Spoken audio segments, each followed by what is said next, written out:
ゆっくり解説。映画史が変わった。60年代に世界を震撼させた革新的傑作ベスト10。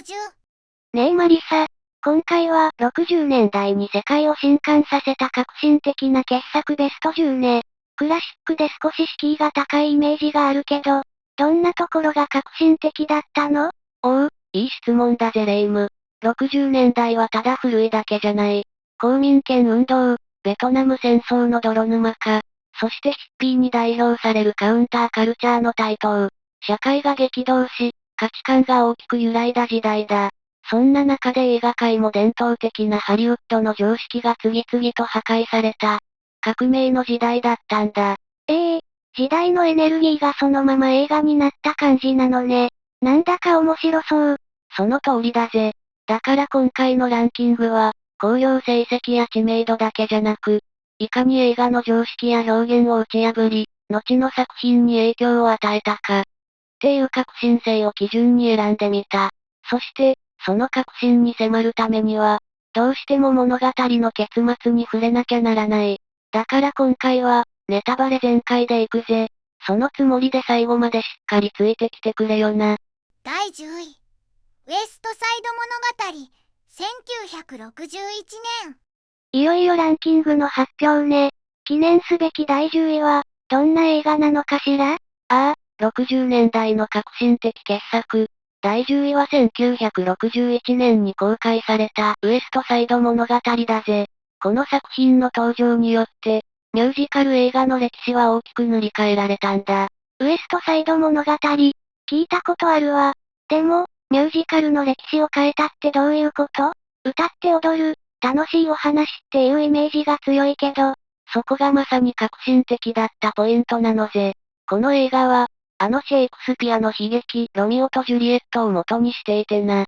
物語の舞台を当時のニューヨークに移し、ヨーロッパ系移民とプエルトリコ系移民、二つの若者グループの対立を軸に、その背景にある人種差別や貧困といった、極めてシリアスな社会問題を描き切ったんだ。あのロミオとジュリエットが元に、しかもそんなに重いテーマをミュージカルで描いたなんて、具体的にどんなところが画期的だったの？まず度肝を抜かれるのが、映画の冒頭シーンだぜ。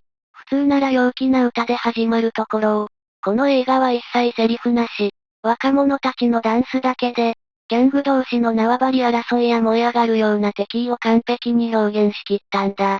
指を鳴らしながら街を闊歩する姿は、どんなセリフよりも雄弁だったぜ。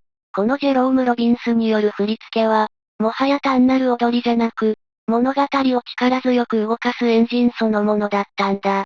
そして、レナード・バーンスタインの楽曲が、登場人物たちの感情や街の空気を鮮やかに彩り、物語に奥行きを与えているんだ。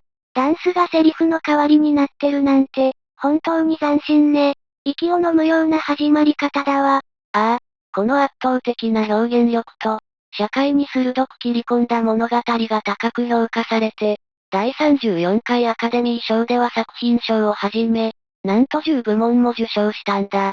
これはミュージカル映画としては史上最多の記録なんだぜ。まさしく、歌と踊りで社会の現実を映し出す社会派ミュージカルという、新しいジャンルを確立した革命的な一作と言えるのさ。第9位。博士の異常な愛情。1964年。社会派ミュージカルも革新的だったけど、9位はどんな映画かしら？もっと直接的にヤバいテーマに切り込んだ作品とか？それならこれ以上の作品はないぜ。第9位はスタンリー・キューブリック監督の博士の異常な愛情だ。なんとこの映画、核戦争による人類滅亡っていう、当時最も触れてはならないタブーをブラックコメディとして描いたんだ。核戦争をコメディに、不謹慎すぎるわ。米ソが睨み合ってた、一番ピリピリしてた時代でしょ？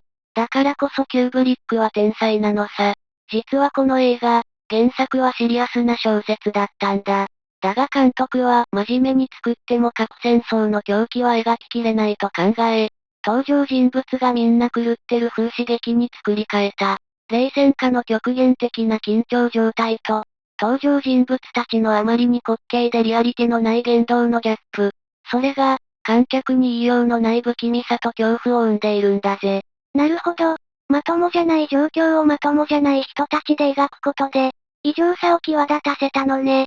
その異常さを体現しているのが、名優ピーター・セラーズだ。彼は頼りないアメリカ大統領、狂気の中で唯一まともなイギリス軍人、そして不気味な科学者ストレンジラブ博士という、全く違う3人を一人で開演しているんだぜ。一人三役、それだけでもすごいのに、想像がつかないわ。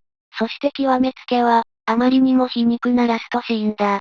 世界が破滅する中、美しいバラード曲、また会いましょうが流れるんだ。その歌声を BGM に、次々と核爆発のキノコ雲が映し出される。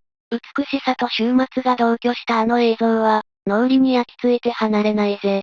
人間の愚かさを笑い飛ばすことで、逆に核の恐ろしさを突きつけた、革命的な傑作なんだ。第8位、猿の惑星、1968年。核戦争のコメディなんて、本当に頭がクラクラしちゃうわね。8位はもう少し、心が安らぐ映画だといいんだけど。はっはっは、残念だったなレイム。第8位は、レイムの価値観を根底からひっくり返す傑作。1968年公開の猿の惑星だ。この映画は SF っていうジャンルの可能性を、極限まで押し広げたんだぜ。猿の惑星、有名だから知ってるわ。猿が人間を支配する星の話よね。でも、それって SF としてはよくある設定じゃない？だがこの映画の真の凄さは、人間と猿の立場を逆転させることで、現実の人種差別や、科学と宗教の対立といった、人間社会が抱える問題を、痛烈に風刺して見せたことにある。単なる空想科学映画じゃない。鏡のように現実を映す社会派ドラマでもあったんだ。なるほど。猿の世界を描くことで、私たちの世界の問題を突きつけていたのね。でも、猿が喋るって、当時はチープに見えなかったのかしら？そこも革新的だった。特殊メイクの第一人者、ジョン・チェンバースが手掛けた特殊メイクは、本当に猿が喋っているとしか思えないリアリティで、観客の度肝を抜いたんだ。この功績でアカデミー名誉賞も受賞している。彼らの表情の豊かさも相まって、この技術が物語に説得力を持たせたんだぜ。技術も物語を支えていたのね。一番の衝撃はどこなの？なんといっても、映画史上最も有名で残酷だと言われるラストシーンだ。必死の思いで惑星を脱出した主人公が、旅の果てに見たものは、砂浜に半分埋もれた自由の女神像だった。そう、彼が不時着した未知の惑星の正体は、人類が核戦争で自滅した後の、未来の地球だったんだぜ。そんな、じゃあ、あの猿たちは、この結末は観客に強烈なメッセージを叩きつけた。SF を子供の娯楽から知的な施策のジャンルへと格上げし、映画史の流れを変えた革命の一作なんだ。第7位、勝手にしやがれ、1960年。未来の地球だったなんて、衝撃のラストだったわ。7位はどんな映画で私たちを驚かせてくれるのかしら？よし来たな。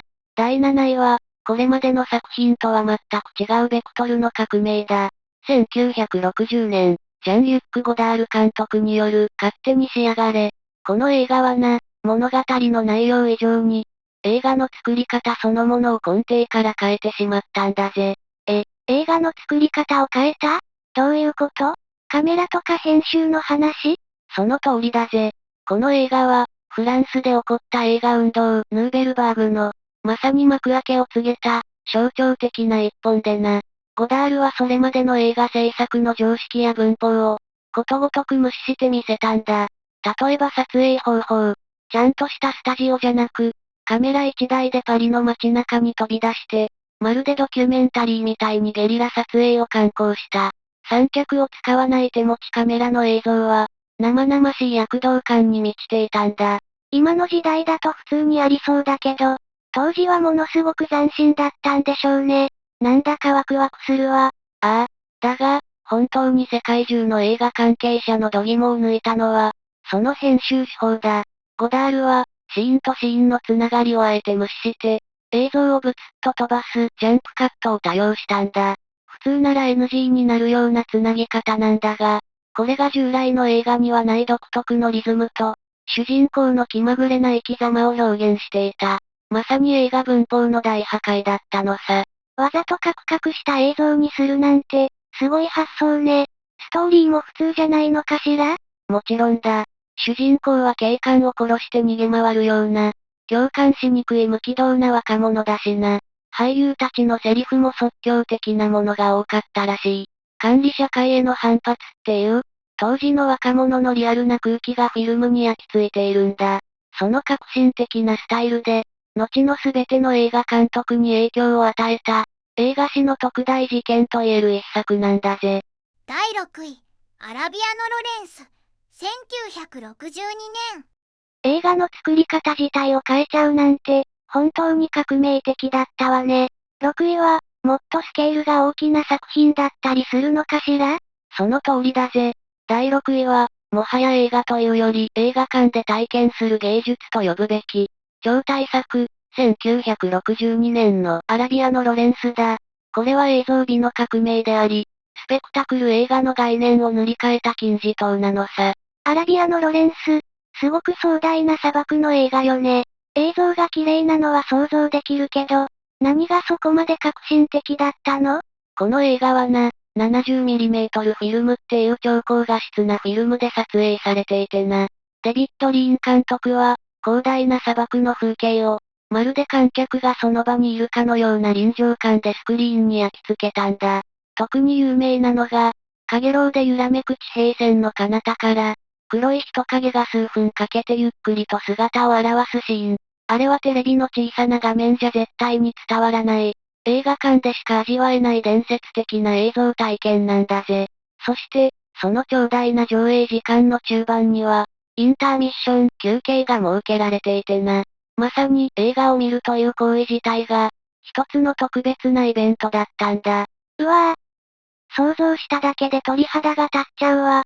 でも、ただ映像がすごいだけじゃないんでしょ？もちろんだぜ。この映画の本当の凄さは、3時間47分という長尺を使い、英雄に祭り上げられた男の内面的な葛藤や苦悩を、これでもかと深く掘り下げた点にあるんだ。単なる英雄譚じゃない。戦争の非常さの中で自分を見失っていく、一人の人間の魂のドラマなのさ。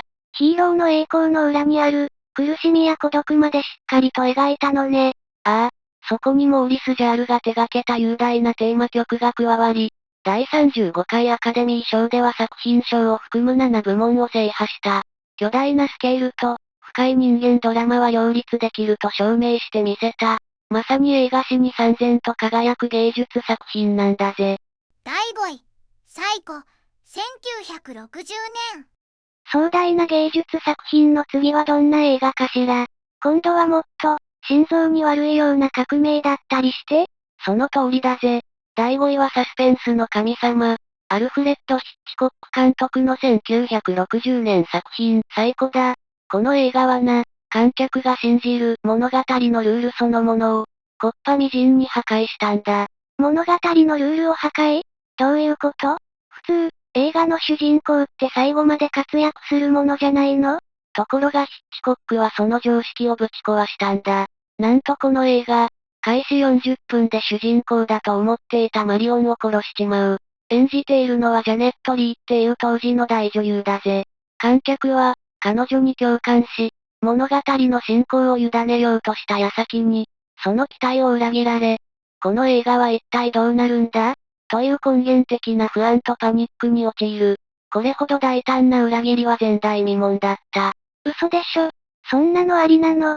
じゃあ、有名なあのシャワーのシーンって、その場面なのね。ああ、そしてあのシャワーシーンこそ、ヒッチコックの天才ぶりが爆発した場面だ。実はあのシーン、刃物が体に刺さる瞬間は一度も映っていない。短いカットを高速で繋ぎ合わせる技法と、バイオリンの不協和音だけで、観客の脳に惨殺されたと記憶を植え付けた。まさに映像の魔術だぜ。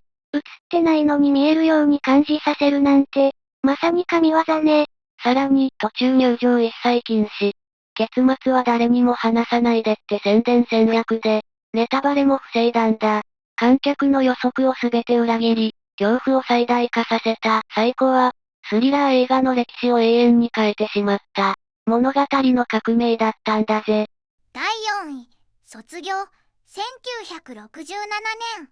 観客を裏切ることで恐怖を最大化するなんて、ヒッチコック監督は本当にすごいわね。4位はどんな革命を見せてくれるのかしら？おう、第4位は、若者文化そのものをスクリーンに焼き付けた革命だ。1967年の卒業。この映画から、アメリカンニューシネマという新しい大きな流れが始まったと言っても過言じゃないぜ。卒業。タイトルは知ってるわ。でも、アメリカンニューシネマって、何がそんなに新しかったの？アメリカンニューシネマっていうのはな、旧来のハリウッド映画が描かなかったような、社会の矛盾や若者の孤独、既存の価値観への反抗をリアルに描いた一連の作品群のことだ。そしてこの映画は、大学は出たものの、将来に何の希望も見出せない主人公の虚無感や、大人たちが作った価値観への反発を、真正面から描いたんだ。それまでの映画にはなかった、当時の若者のリアルな姿がそこにはあったのさ。なるほど。主人公にすごく共感できそうね。具体的にどんなところが革命的だったの？まず音楽の使い方が完全に革命的だった。この映画では、サイモン&ガーファンクルの楽曲が前編に流れるんだが、これが単なる BGM じゃないんだ。サウンド・オブ・サイレンスといった名曲が、主人公の言葉にならない心の叫びや不安を、完璧に代弁している。まさしく音楽がもう一つのセリフになった瞬間だったぜ。音楽がセリフの代わりなんて、なんだか切なくてグッとくるわ。主人公も斬新だったって聞いたことがあるわ。ああ、主演のダスティン・ホフマンは、それまでの2枚目スターとは全く違う、猫背でどこにでもいるような普通の青年だった。だからこそ、当時の若者は彼に自分を重ねて、熱狂的に支持したんだ。そして極めつけはラストシーンだ。結婚式から花嫁を奪ってバスに乗り込むんだが、高揚感もつかの間、ふと我に返った二人の笑顔が消え、ただ不安な表情で前を見つめるんだぜ。ハリウッド的なハッピーエンドを、真っ向から否定したあまりにも有名な終わり方だ。幸せな結末じゃないの。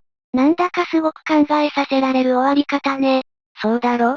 若者のリアルな感情と未来への不安を、新しい音楽の使い方とスター像、そして衝撃のラストで描き切った卒業は、まさしく、時代そのものをフィルムに刻んだ革命的な一作だったんだぜ。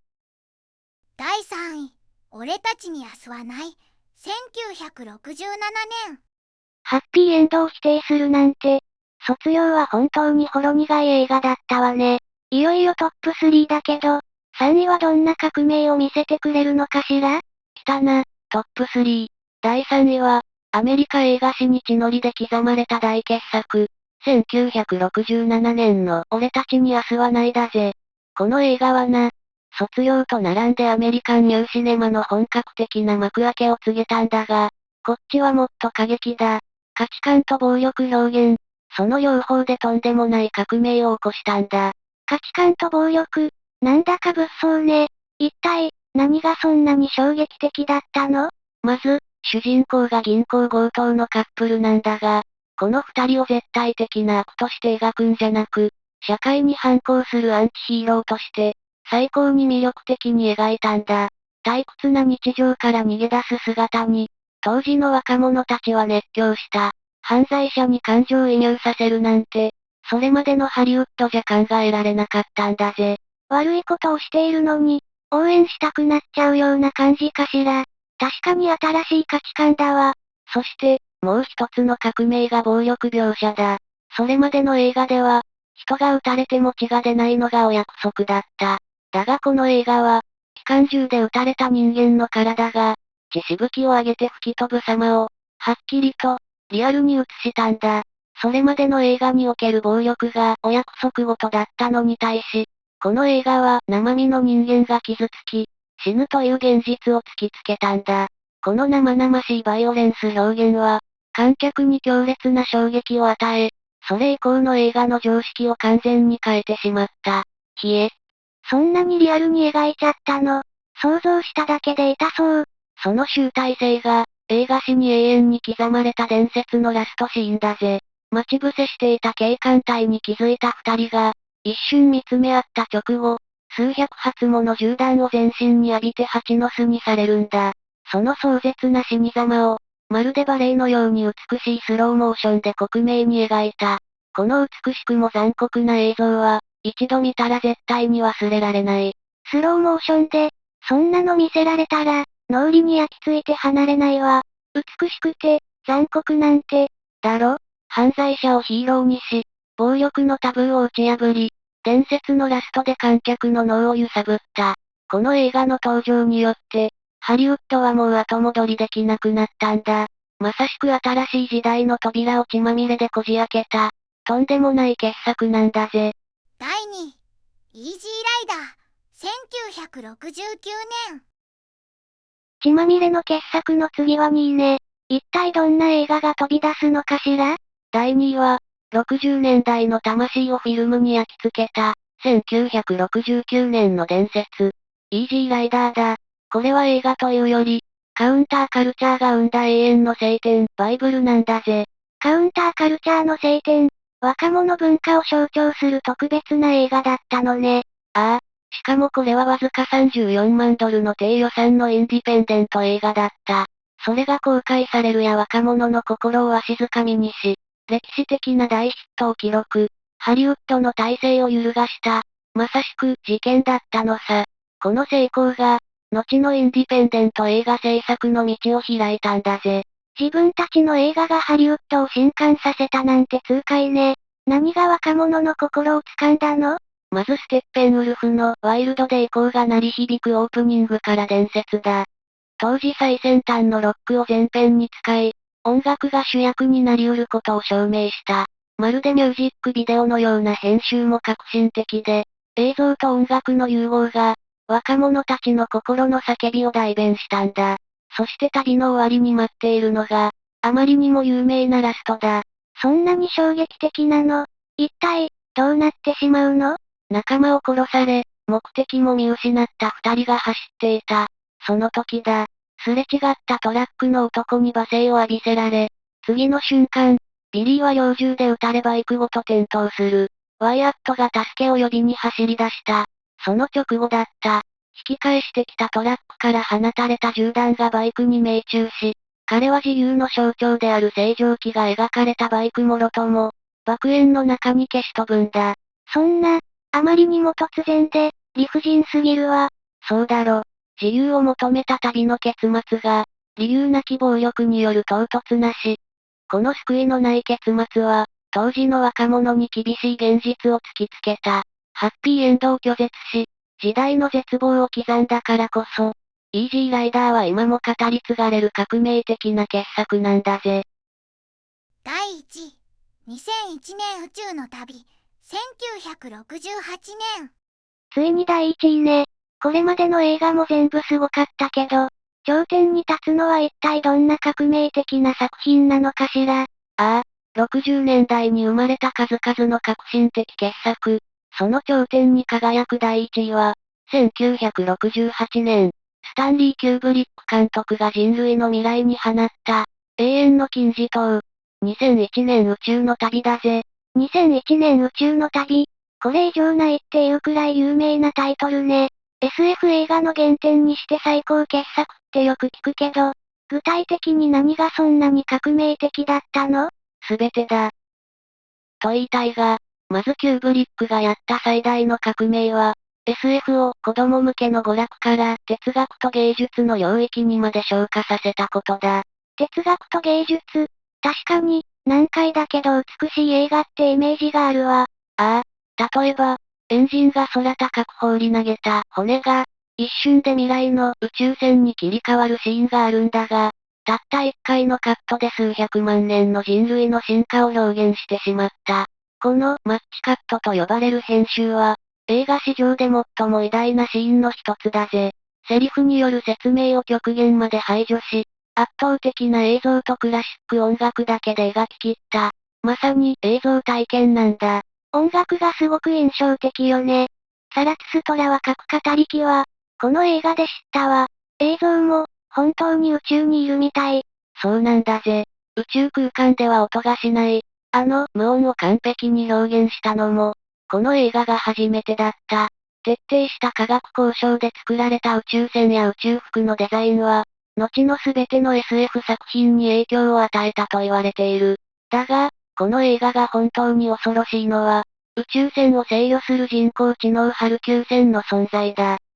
ハルキュー船、赤いランプの AI よね。人間の命令に逆らって、反乱を起こすって聞いたわ。ああ、ハルはただの機械の反乱じゃないんだ。自らの存在意義、つまり木星探査を完璧に遂行することを揺るがされ、恐怖を感じたからこそ、邪魔になる人間を排除しようとする。その姿は、登場するどの人間よりも人間的で、我々にテクノロジーと生命の本質を問いかけてくるんだぜ。機械が恐怖を感じるなんて、考えさせられるわね。